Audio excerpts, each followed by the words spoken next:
This episode of Cognitive Dissonance is brought to you by our patrons. You fucking rock.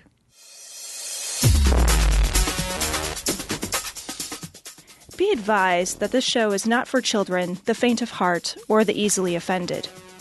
The explicit tag is there for a reason.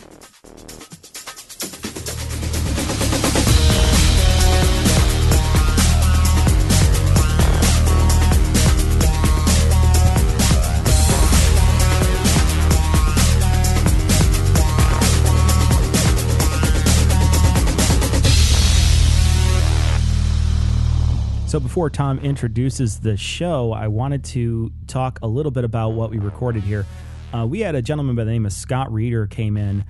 He is starting a new podcast called Suspect Convictions. We were contacted by him, and he came in to talk to us. And initially we started talking a little bit about the news, but we mostly talked about his podcast. And it was so fascinating, we just kept the whole interview.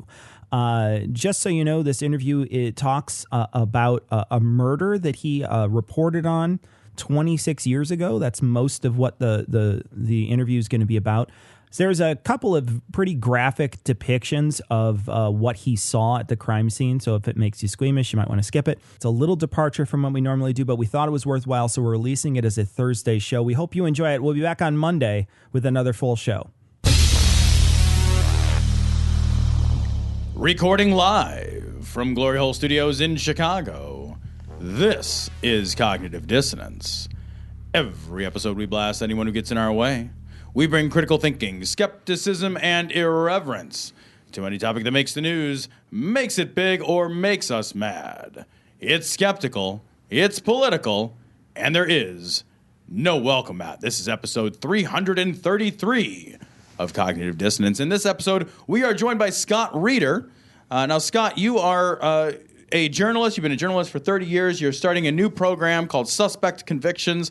It's going to begin on January the 9th. You're actually here in our studio. This is our fourth or fifth in-studio guest. Yeah, we don't get a lot of these. Yeah, I know. Yeah. We can't usually get people to actually arrive at the Glory Hole. Yeah. We put out a lot of ads. We're really hoping. Craigslist ad has not been. It's a lot of denials. I'm just saying, it's a lot of people. There's more interest than you would think. Yeah. But it's not as many that actually show up. Welcome, Scott. Thank you so much for coming down to the studio. Or up to the studio, because you're up from Springfield. That's right. It's great to be here. Man, it's cold, though. It's terrible, isn't it? It's awful. It's literally awful. It's just like, I just can't get over how cold it is. But it's just like this in Springfield, too, and it's awful. But, I've lived a lot of different places. I still like Illinois probably the best. Nobody's ever said that's the first time that's ever been uttered. I like the people, I feel like this is suspect right now. Yeah, there you go. Well, with Suspect Convictions guy, that's the name of my podcast. That was a softball to you, Scott. Yes, there you go. Softball. We'll throw a lot of those out tonight. So that's really all we got, pretty much. Well, so tell us a little. You obviously you've been a journalist for a long time. Now you're moving into the podcasting world. Yes. You are partnered with NPR. Tell me about your new project. 26 years ago, I was a night cop reporter in Davenport, Iowa, and I got dispatched at 9 o'clock at night to a small fire at a school playground. And, I thought, why the hell is the editor sending me to this? I just thought the city editor was a moron, I'll be honest with you. I still think the city editor at the time is a moron, so the editor of the Davenport is a moron. Okay, he's long gone, had some very good editors since then, so don't get me wrong. Okay. But anyway, I'm driving up there. I get there at the same time as the first police officer, and I pull up behind the squad car, and the two of us get out, and you could see both of our reactions. Like, why are we going to cover a trash fire? I mean, what is this thing? So the two of us are walking over, and we could see some smoke coming up from some tall weeds on the edge of the playground. And we're just walking over there, no big deal. I get about as close as I am to you, Tom, and I'm about 3 or 4 feet away, and I look down, and instead of being a trash fire, it's a 9-year-old child that's been doused with gasoline and set on fire. No. I would like my humanity back, please. There's a part of me that is not feeling good right now, which is all of me. That's terrible. And it's like, what the fuck? I mean, how? This is the last thing in the world I was expecting to find here. I mean, it's like, I'm just getting sick to my stomach. I'm just like, good God. And so, make a long story short, this is in the days before cell phones. There actually was such a days, guys. And we carried around these there was beepers. No. Yeah, yes, but my newsroom was too cheap to have beepers. What we had was a great big walkie-talkie. I mean, it was like this size, like maybe like 9 inches tall, that we had to carry with us along with the police scanner, and that's how we communicated back with the newsroom. So I had to stand there and radio back to the city editor information from the scene, and basically I knew they were going to bring up the crime scene tape immediately as soon as the detectives got there. So I planted my ass right there and did not move. I mean, I'm standing there 2-3 feet away from the body, radioing information in, and the detectives are showing up, the fire department's showing up, they're extinguished the flames on this poor child. I'm interviewing the medical examiner. He's there. Things are starting to come together. I mean, I'm looking at this body, and the body's just covered with melted plastic garbage bags, and it's just horrible, horrible. And I can't tell if it's a boy or a girl. I mean, just looking at it, and medical examiner goes over and says, "Well, I think it's a 12-year-old girl," and that's my estimate on it. And so we're just like there all night, and then the media circus comes, the TV reporters, and they haven't, mind you, they find her at 9 o'clock at night. Of course, they have a 10 o'clock news broadcast. All 3 stations set up their tripods and their cameras about 8-9 feet from the body, zoom in on it, and do live shots. I've never seen that before or since, and live shots? I'm sorry, live shots live of the shots body of a smoldering child's body from, going to every living room in the community. God, if that's your kid, I'm sorry. Yeah, that's exactly. Yeah. I mean, people are really. It's horrifying. It's horrifying. I mean, I've never seen anything that irresponsible before. And, one station still uses clips from it whenever this story comes up. It's like, anyway. So this is what's going on. It's just a zoo. And the other thing that was kind of, people were tromping all over this crime scene, left and right, all the reporters and everybody else. It was just a total disarray. And, and we're all like, who is this kid? How did she end up here? Yeah. What's going on here? And as the night goes on, a rumor starts spreading on the scene. There's a child missing in Rock Island, Illinois. Of course, Rock Island and Davenport are sister cities. They're in different states, but the school playground is like 3 miles from where this girl lived in Rock Island, Illinois. She was a child born into some very unfortunate circumstances, was apparently kidnapped from Rock Island, and we later found out she'd been sexually assaulted and strangled and dumped in the playground and set on fire. I mean, so here's like, what kind of monster does something like this? I mean, it's beyond me. So about 3 days later, they arrest an African-American man. Now, I don't normally talk about race, but in this case, race is a sore spot in this country right now. Sure. And what's interesting here is the victim, this little girl, was white. The person accused in the crime was African-American. He had just been released from prison in Parchment, Mississippi, where he had served time for armed robbery. And the amount of evidence that was against him at the time was almost non-existent. I mean, somebody had seen the two of them together talking, which seems perfectly reasonable because, he was a friend of the family. Actually, he was the courtroom testimony seems to indicate that he was providing cocaine to the parents to sell on the west end of Rock Island. That's what. Okay. So I mean, I like that. That's friend of the family. Yeah. Well, I mean, my coke dealer is a friend of the family. Well, but he hung out. It's just our family gatherings were a little different. Yeah, I know. I hear you. But he hung out. I'm not judgy. But he hung out at the house. Yeah. I got you. And so he's not a nice guy. Okay, I'll be the first to tell you that. Sure. But the evidence against him is pretty light. I mean, just people. Somebody saw him talking the day before the murder. Like she was on her bicycle and he was in his car and they were chatting, and he was got real. But so the evidence is really thin, and the police bring him in and they bring the parents in, and they run them all through polygraphs. Now, we're show of skeptics. There's not a lot. Yeah. There's a lot of questions as to the validity of polygraphs. Sure. Absolutely. Yep. Absolutely. Yeah. Yeah, okay. Two parents pass the polygraph. This guy apparently fails the polygraph. Okay. So they focus the entire investigation on him. Now,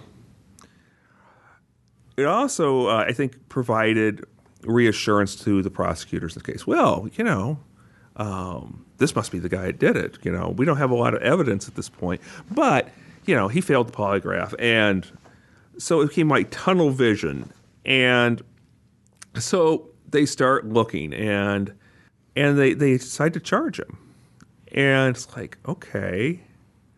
But they have no physical evidence tying him to the No. In criminal. fact, they searched his the room where he was living. He lived in a hotel room. Found no evidence of the little girl there. They searched the car that he was driving. Found no evidence of her having been in the car. At the scene, they took all kinds of samples and evidence. Didn't find any evidence of him being there. In fact, altogether, they had something like 10,000 forensic samples taken from the place this guy lived, the car he was driving, and the crime scene where the body was found. They found absolutely nothing linking him to this crime or her to him. And obviously that this just to speak to that, you said she was sexually assaulted. Did they? Yes. They did. I would presume DNA was. They said they did not find any DNA. Okay. Gotcha. So that could mean either he's a what's the term Secretor? Non-secretor, Yeah. correct. Or it could mean since the fire may have destroyed DNA. There's a lot of things. So there's essentially no forensic evidence linking these two, which is troubling. I mean, I know we're in a CSI world now where we expect everything to be perfect, but even 26 years ago, that raised some red flags. And this was they actually charged this guy. Yeah, a lot of it you got to remember is a murder this horrific in a community of 250,000. The community is an absolute, utter, complete panic. Yeah. I mean, they've all looked on their television sets. This is back when everybody watched the evening news, local evening news, and saw this horrible thing. It's probably the most horrible thing that they ever seen in their lives. I can tell you, having been at the scene, I've been all over the world. I've done a lot of different stories. I've done, I was right in Bosnia right after the conflict. I've done a lot of things. This is the most horrible thing I have ever seen in my life, and I pray it's the most horrible thing I ever will see. I mean, this is just, but everybody in the community got to see this. Sure. I mean, it was brought right into their living rooms, and so the community's in a panic. And the prosecutor in the case, he pulls his office and says, "Do you think we have enough to charge him with?" Almost everyone in the office said, "No, there's not enough here to charge him." And he said, "I'm not answerable to the people in this office. I'm answerable to the voters, and we need to get this guy off the streets." This is something on the record. Wow. So he's told me this. We got him on tape talking about this, and so they arrest this guy. And they have a news conference, and the detective that's in charge of it, he goes out and he calls the man an animal. I mean, think about this. I mean, That's poisoning the pool, right? It's poisoning the pool. I mean, Yeah. the whole community is just upset. And then, lo and behold, 3 days later, they have a witness come forward. And the witness was in a house about 2 blocks from the school playground, and she said she just happened to look out the window, and she saw taillights near the fire, and she thought, "Wow, that's interesting," and didn't think anything of it. And then suddenly, after she hears about the murder down there, she comes forward, and and flash forward to the trial. They bring in this woman becomes a star witness. Witness who's seen taillights. Seen taillights, yes. They bring her in. When that's your star witness. That's your star witness. Wow. Okay. All right. She's seen taillights. They literally unveil in front of the jury the back half of the car in the courtroom, and the woman sitting there on the witness stand. They turn the lights off in the courtroom. They use a motorcycle battery to turn on the taillights. What? Yes. This is just theater. This is theater. It's theater. Yeah, it's theater. Courtroom theater. Theater. And she says, I'd recognize those taillights anywhere. What the Are you kidding me? I would recognize those taillights. And mind you, when she saw them from 2 blocks away, when she saw them from 2 blocks away, she didn't know she was looking at a murder. She didn't know she just thought it was taillights in a car. So, it's like, but she became the star in this case. I mean, and then the other big witness against this guy was... What is the defense supposed to do? Bring in a different car? Be like, is this your car? Like, well, that's the lineup of cars. Is that what car? In all seriousness, I talked to an expert on eyewitness testimony, and she said, well, that's what they should have done, is had an array of taillights on photos of them and showed them to her and had her pick out what taillights she thought she saw or something. Right. I mean, but they didn't do that. It's like... I do have a question.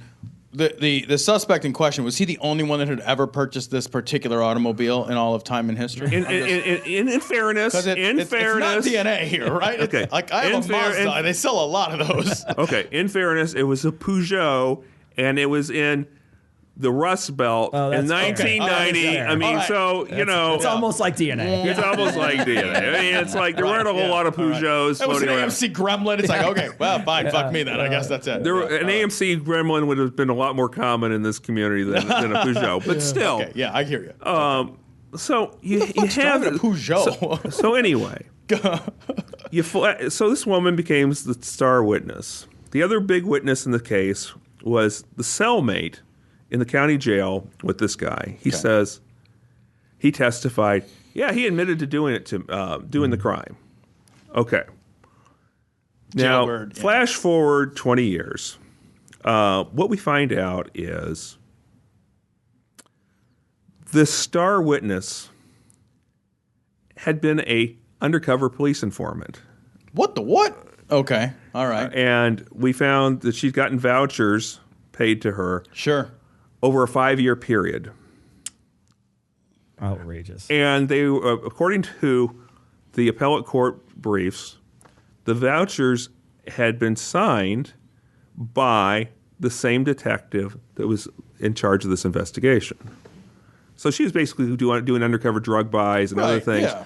So, but this never was disclosed to anyone. Yeah, that she has a financial interest in helping this case, right? And, and a relationship with the detective. Exactly. I mean, and it's a little bit unclear whether her relationship began before this case or after this case. I mean, from reading the courtroom stuff, it's a little unclear. Okay. But anyway, regardless, 26 years pass. I do a lot of different things. I move up through the ladder in the journalism. I end up being a reporter in Las Vegas. Then I come back and I to the Midwest. I run a state house bureau for a chain of newspapers for 10 years. Then I'm recruited by a national nonprofit to start a national news service. Was their founding managing editor. Did that for 3 years. Then I went on and started a statewide news service affiliated with another nonprofit. Did that for 4 years. We're going through a restructuring back in the spring, and they're moving me into a different position. Same pay, but it wasn't a job I really wanted to do. And I was talking to my wife. I said, I want to do something that's I'm really passionate about. And she said, what if you always wanted to write? What do you always wanted to do? And I said, I've always wanted to write a book about this murder case. It's always fascinated me. I think there's so many things about this that are just don't make any sense. Sure. She said, well, do it. It's like, God bless the woman. It's like, hey, she's given me a green light to go and pursue a dream. So I start writing a book, and I start, doggedly going out and just hunting down all the witnesses in the case. And they're scattered all over the U.S. And I'm interviewing them. And so I decided, I'm going to go and hunt down this woman. Sure. And I locate her. And By her taillights? No. Just otherwise. There's other ways. So there's other ways to identify people. Okay, just. Yeah, there you go. Sorry, I'm a little slow. There you go. Did she drive a Peugeot? No, she didn't drive a Peugeot. No? Okay. All right. But she's sitting on the front porch of her house, and there's somebody out mowing the yard, and I'm just showing up. And I sit down with her and on the front porch, and I introduce myself and turn on a tape recorder, and we just start talking. And I said, did you know anybody at the police department before this? Nope, didn't know anybody down there. Well, did you? What was your relation? Did you have a relationship with the police? No, didn't have any relationship with the police. Well, tell me what you saw, And she repeats the story, and I'm like, okay, this doesn't make any sense. And then as I questioned her a little bit more, she got a little more agitated, and then finally she kicked me off her porch and said, I'm asking you to leave. Anyway, so that's part of the course. It also disproves the old joke. How do you get a person with a journalism degree to leave your front porch? How? Pay for the pizza. I like it. I like it. That's good. But anyway, so, I'm like, but this doesn't make any sense. Even the prosecution in the appellate briefs admits that she was a police informant. Right. Everybody is agreeing and singing off the Right, same sure. song sheet today that she was a police informant, except for her.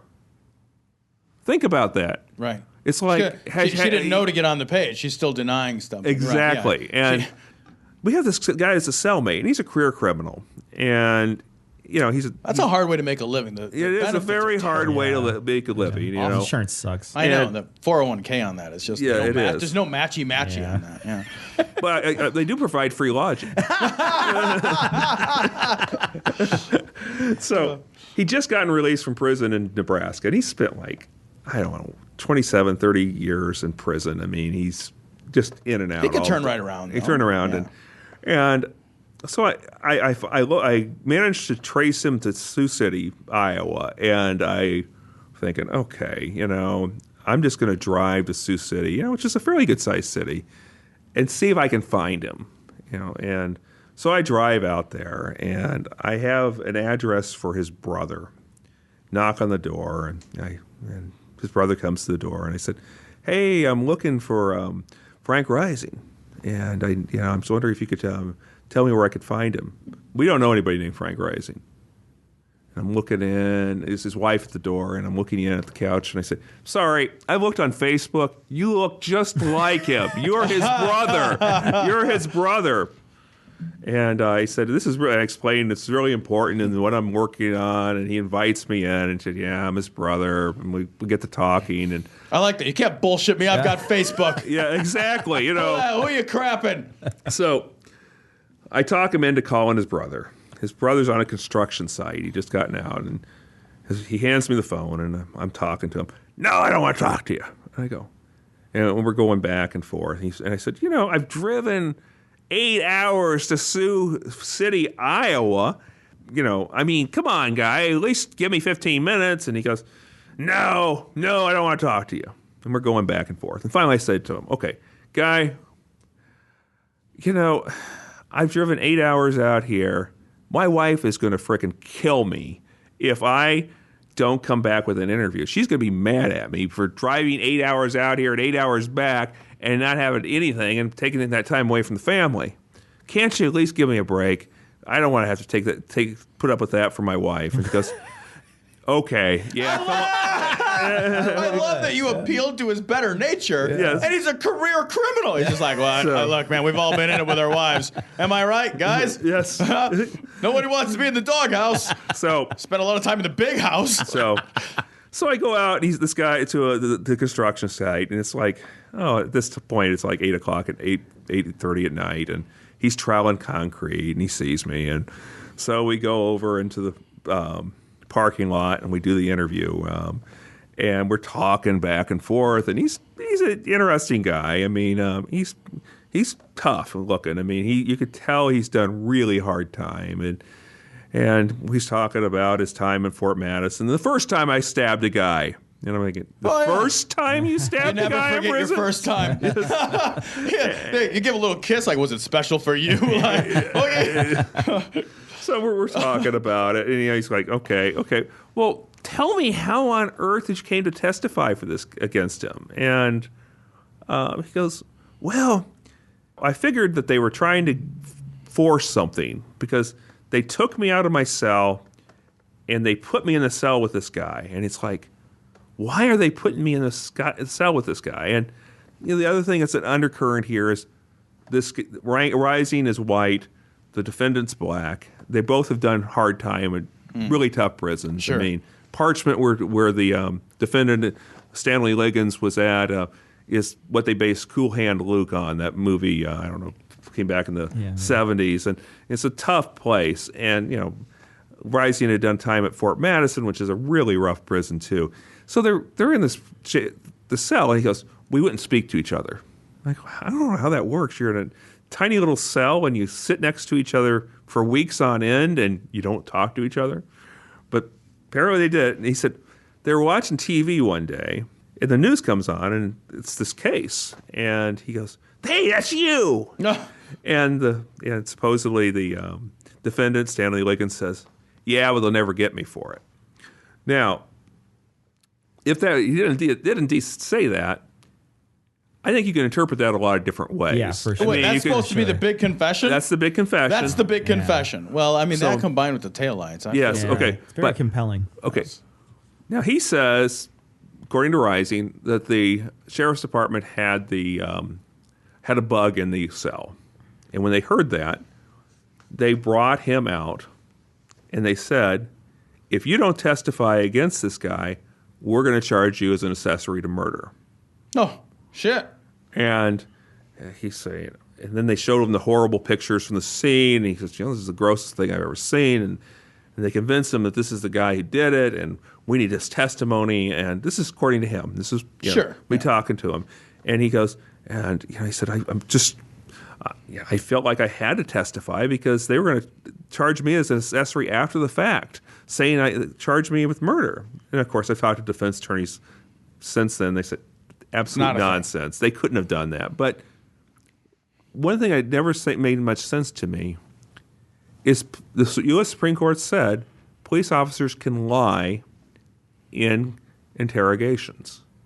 And they can lie about what consequences somebody faces if they don't provide testimony and other things.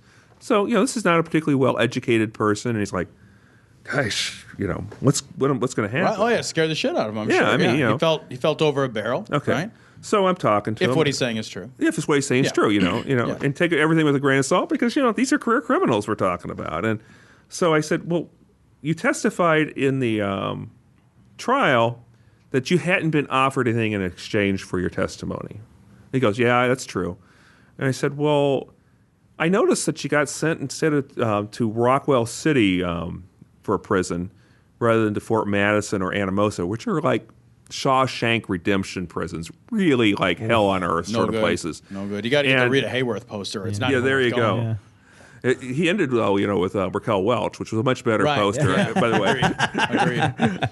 Well, I said, you got sent to Rockwell City instead of to Fort Madison. And Fort Madison's the kind of place where rapes are routine, stabbings are routine in that era. I mean, it was just really nasty, dangerous place. Rockwell City, on the other hand, is kind of like it's a modern prison that's been built. You're not dealing with the long rows of cell blocks and the walls. It's a much more safer place, humane place to be. Sure. So it was a big deal to get sent there. And he goes, yeah, they did offer to send me to Rockwell City instead of to one of these other places. But then he adds, but, Fort Madison, it's got cable TV. And I go, it has daily rapes, but it has cable TV. Daily rapes, but cable TV. I don't know, I'd trade that. Right, wait, do I get Showtime? Because Homeland is fucking rock solid this season. So, So I go back and I talk to the prosecutor. I go, well, this doesn't make any sense. He says he was threatened. That's not true. He just making up a reason for why he became a snitch. And it's like, okay, but if he's lying now, how do we know he wasn't lying then? I mean, things that just don't aren't adding up. So anyway, all this. As an aside, I love the idea that he's not believable. He's believable when he says X. But he's not. He's not believable when he says Y. Right. Yeah. So it's just look. Can we just all agree that the believability of this character is just generally in question, right? Yeah, exactly. And then we'll stop there, and then we'll call that a doubt. Yeah. Yeah. But I mean, essentially, these are the two pillars that this conviction's sitting on. Now, the Iowa Appellate Court had reviewed this case. They said, there's some problems here. You think? And they decided they're going to grant a new trial, which is coming up in May. Okay, folks. I mean, so I've been traveling around, and one of the other things that happened was the police allegedly happened. What the appellate court found, I should phrase it this way, is there were 78 police reports that were not turned over to the defense during discovery. Well, it's only 6.5 dozen, though. Yeah, that's not. There too you go. many.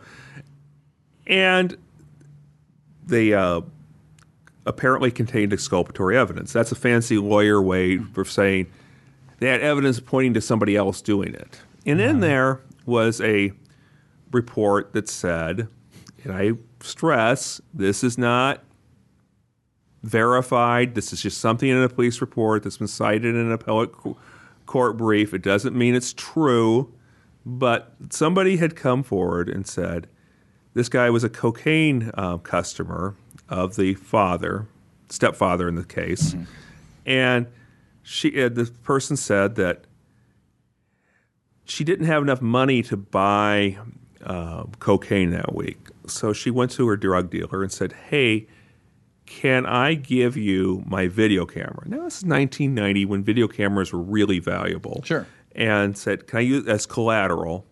And when I have enough money, I will give you the rest." Okay. I'll gladly give you my video camera today for some cocaine on Tuesday. Yeah, I mean, apparently she wanted cocaine right now. And Funny that cocaine I know. does that on a No, I'll wait. I'm good. So anyway, I'm full of Coke. I thought I had Coke for lunch. So anyway, so she's like, okay, so this is apparently the week before the murder. The day the body is found and identified, before any evidence, anything is really presented to the public, before any of the autopsy results or anything else, before they know there's a sexual assault, before they know anything about this case, people who this woman knew, and she later confirmed this, came forward and said, well, when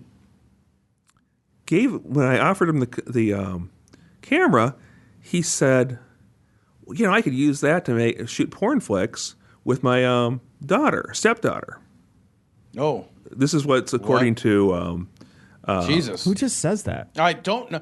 Even if you're hold on a second, because even if you're thinking that, even if maybe that's going through your head, that's your internal dialogue, there should right? be a filter there. Yes. Called, that should not make it past that filter. Okay. Wow. Jesus. So he actually said something a little more explicit than that, but I'm not sure. going to go there, even on this show. I'm sorry. Don't be sorry.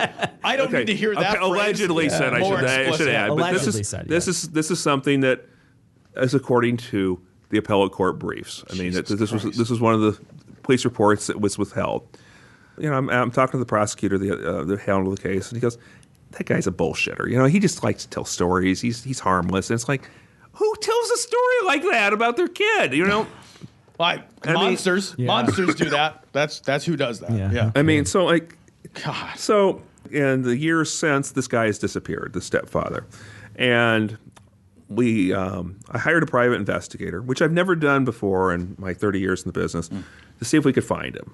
We traced him as far as New Orleans to a homeless shelter. Actually, I got an address for in New Orleans. So back in the spring, I drove down there. I thought, I'm so smart. I'm just going to show up like I did at this other person's house and knock on their door and get them to tell me what's going on. And I show up. It's an apartment building. I think, that's kind of interesting. So I knock on the door. It's a homeless shelter for drug addicts. and other people with addictions. And I go, oh, okay. And they wouldn't tell me if he was there or not. And I'm thinking, but, the address I got from the private investigator says he was here, and this seemed to fit, So flash forward 6 months. 2 weeks ago, I went back down there with my nephew and hunting for him because we figured he's homeless somewhere in New Orleans. And I take out a photo of him that was from one of his police mugshots. This guy has a lot of priors. And I'm showing it around, and they go, oh, yeah, I know that guy. He panhandles over here. Oh, I know that guy. He's here. I went into some shelters. They pulled him up on his computer. Yeah, he's been here in this date, this date. So we looked for him. We didn't find him, but we know that he has at some point been homeless in New Orleans. We don't know where he is today or what's going on with him. That's kind of an aside on this. But so you have this case coming up, and so one of the things that since this is a show about skeptical thinking, I thought, where was the skeptical thinking in this case? Who kind of people served on the jury that convicted him?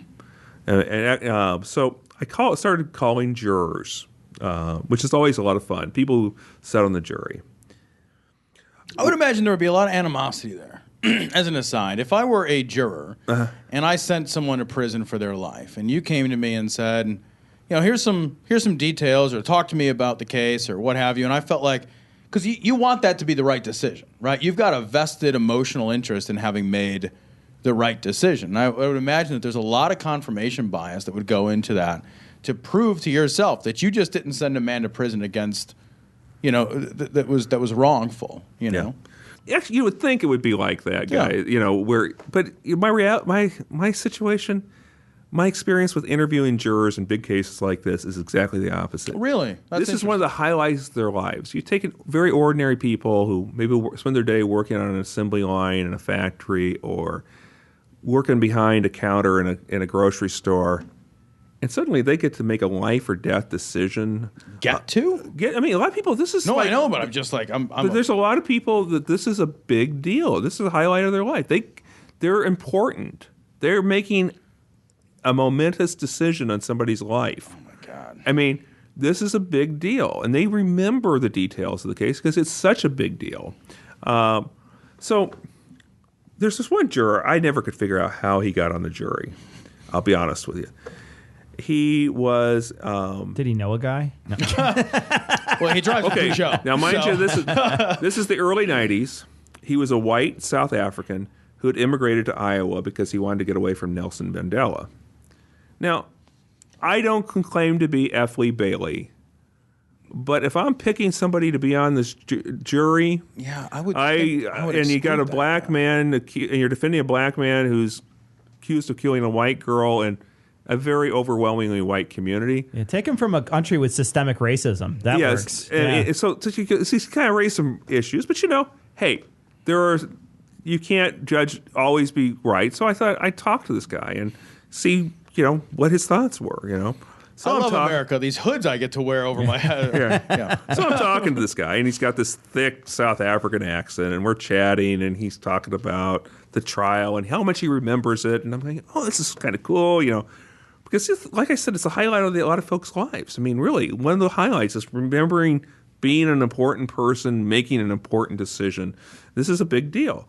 And I said, I'm going to ask, because, you are from South Africa, and, this is a black man on trial, and, this white victim. I mean, do you feel you're racist? And he goes, no, I'm not racist. And I'm, okay.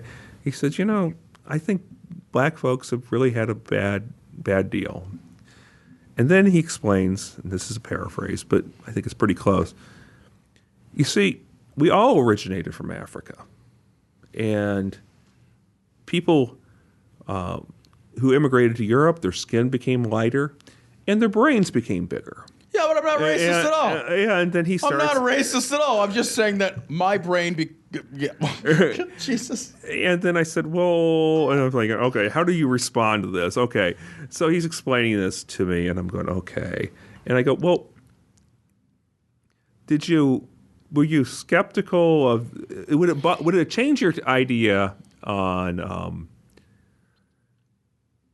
that woman's testimony if you knew that now today that she was a police informant? And he said, well, I think black people scheme against white people. They don't scheme against each other.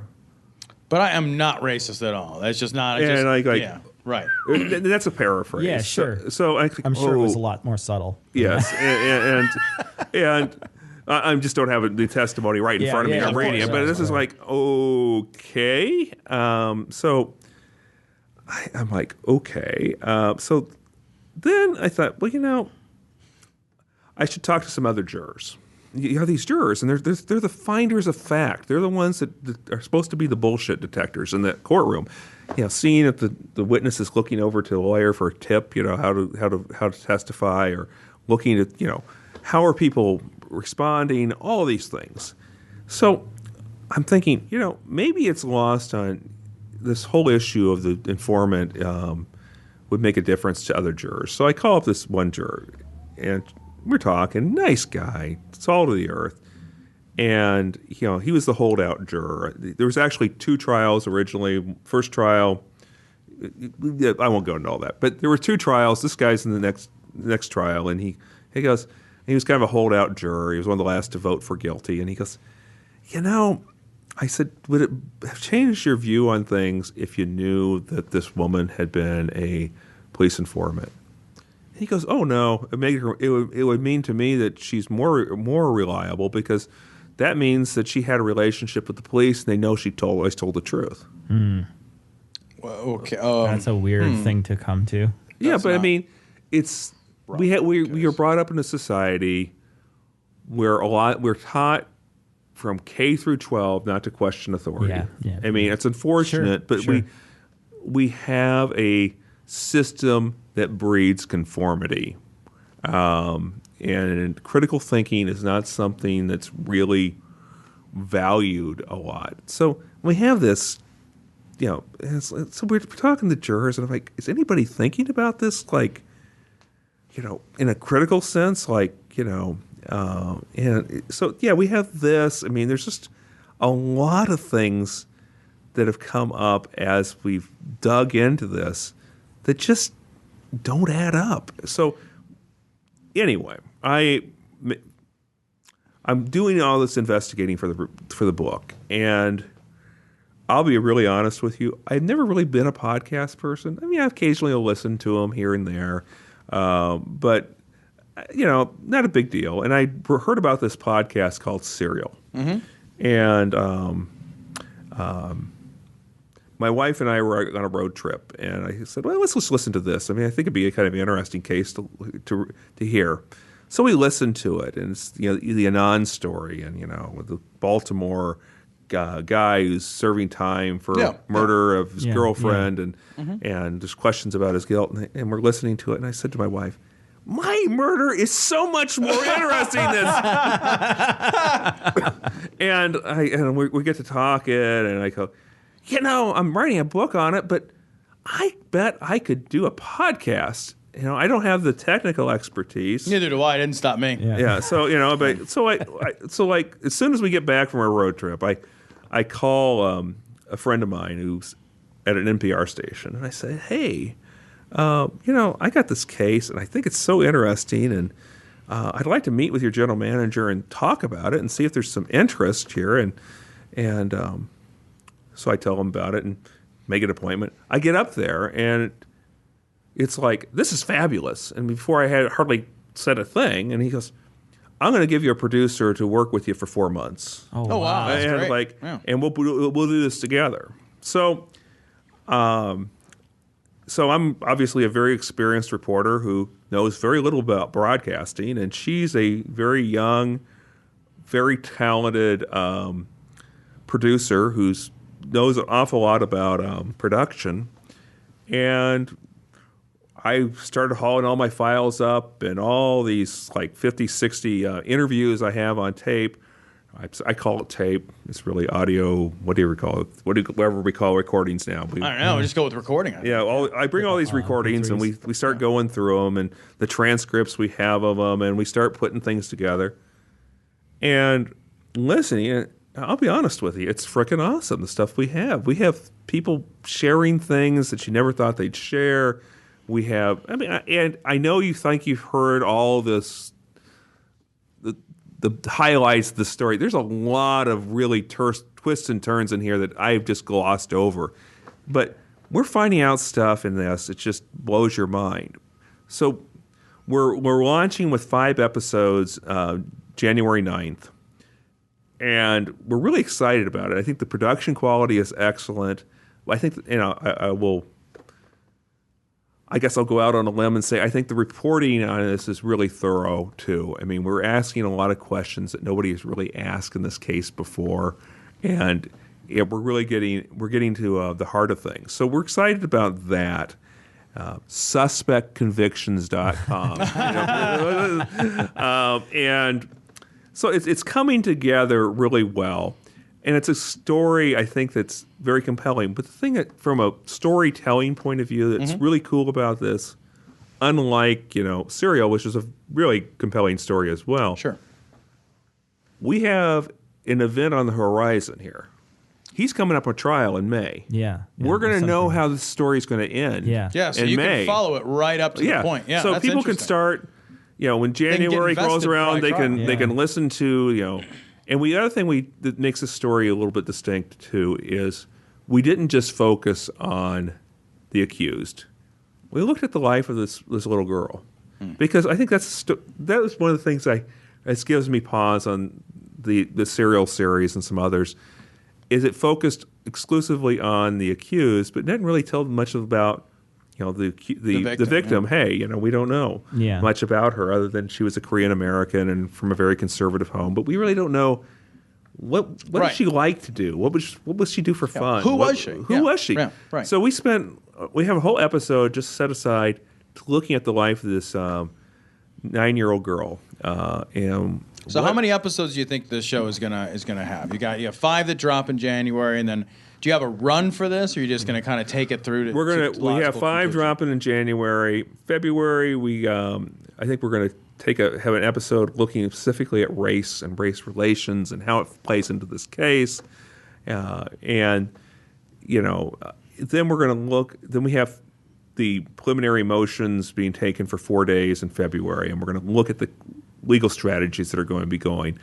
But then we're going to really dig deep and look as we approach the May trial. I'm thinking we're probably looking at least a dozen, maybe 15 episodes looking at the case. And we're trying to look at all angles of it as it leads up to it. And now, I got a question. Sure. So you've got these, this plan to have what sounds to be a very interesting, very cool investigative journalist podcast. Now, second season, we're looking at 26 years from now. You'll have a second season you could do. Well, one of the reasons we picked a title that's not specific to this case I'm going to be looking at other cases. Oh, very cool. And, they may be in other parts of the country. They may be here in Illinois. But we're going to be looking at other cases and just kind of making this to a series of cases this. So it's like a continuous process. Sure. I see this as something that has enormous potential. Do you think that, so we see the popularity of the podcast Serial, and the popularity of that podcast caused Adnan to get a second trial based on this. Mm-hmm. Do you think that and I know that there's a lot of different nonprofit groups out there that try to overturn wrongful convictions and do this sort of work. Do you think this is another tool that people can sort of turn to try to get the story out about people who they think are truly innocent? Yes, but I don't think it's a particularly startling new tool. I mean, you go back to Clarence Darrow; he was an expert at using the media to try to get acquittals for his client. I mean, prosecutors for years have used the media to taint the jury pool to try to get a conviction. Sure. Yeah, the media has always been an integral part of the justice system. I mean, heck, in the U.S. Constitution, one of the things that's guaranteed is a public trial. That's because, the news media is a part of the mix. I mean, it always has been. So Yeah, I think podcasts can be a part of it, but I think that media has always been a part of it in some mix or another. Yeah, that's true. What I think is interesting is I think in a lot of ways this may be the future of journalism. I mean, I've done a lot of different things, obviously, in the business. I've worked with nonprofits for the last 7 years. And these nonprofits that I worked with were ideological nonprofits. They were free market think tanks. But we did, they didn't interfere with the editorial product at all. But, we looked at different things. Everybody's funded by somebody. Whether it's the car dealer down the street or whether it's by a think tank or whether it's funded by somebody. What's interesting about the podcast is it creates a potential for an individual journalist or a small group of journalists to self-fund. I mean, to be funded by, to operate independently. It used to be, when I got out of journalism school, you want to start your own publication, huh? Can you afford a $30 million printing press? Didn't think so. That was it. I mean, your ability to access the masses was pretty limited unless you wanted to try doing a mimeograph machine. I mean, there were a few underground, they called them underground newspapers that did that back then. But other than that, now the potential for an individual to do good journalism on their own is so much greater. You got the internet, there's so many opportunities and things you can do there, and the threshold for getting on the internet is so low, which is wonderful in one sense for good journalism, but we also, as we talked about earlier, creates some real perils too, as far as false news stories and other things out there. But then podcasts, it's such a fantastic medium. It's so portable. I mean, it used to be with broadcast journalism, if you'd missed the news story on the radio, you were out of luck.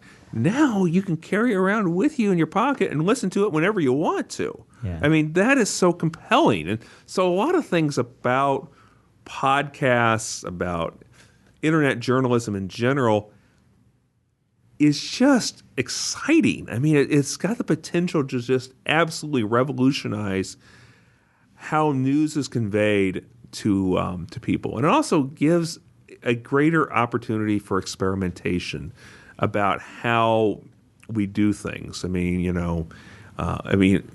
it's just a whole new medium. There's no paradigm to stick within, like you do in a newsroom. Like, I can't tell you how many times in newsrooms, we don't do that because we don't do that. We always have done it this way. We can do it whatever way we want to do it. So it's exciting. Yeah, I think this has got enormous potential. I mean, I'm excited about it.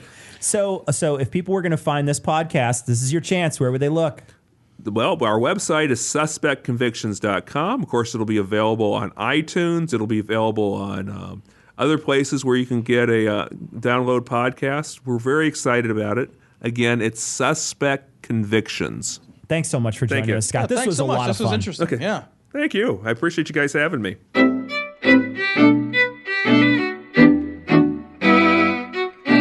We want to thank Scott Reeder for joining us this episode. You can check out Suspect Convictions at suspectconvictions.com. Thanks, Scott, for joining us today. We're going to leave you like we always do with the Skeptic's Creed. Credulity is not a virtue. It's fortune cookie cutter, mommy issue, hypno-Babylon bullshit. Couched in scientician, double bubble, toil and trouble, pseudo-quasi-alternative, acupunctuating, pressurized, stereogram, pyramidal, free energy healing, watered downward spiral, brain deadpan, sales pitch, late night info docutainment. Leo, Pisces, cancer cures, detox, reflex, foot massage, death and towers, tarot cards, psychic healing, crystal balls, Bigfoot, Yeti, aliens, churches, mosques and synagogues, temples, dragons, giant worms, Atlantis, dolphins, truthers, birthers, witches, wizards, vaccine nuts, shaman healers, evangelists, conspiracy, doublespeak, stigmata, nonsense. Expose your sides. Thrust your hands, bloody, evidential, conclusive. Doubt even this.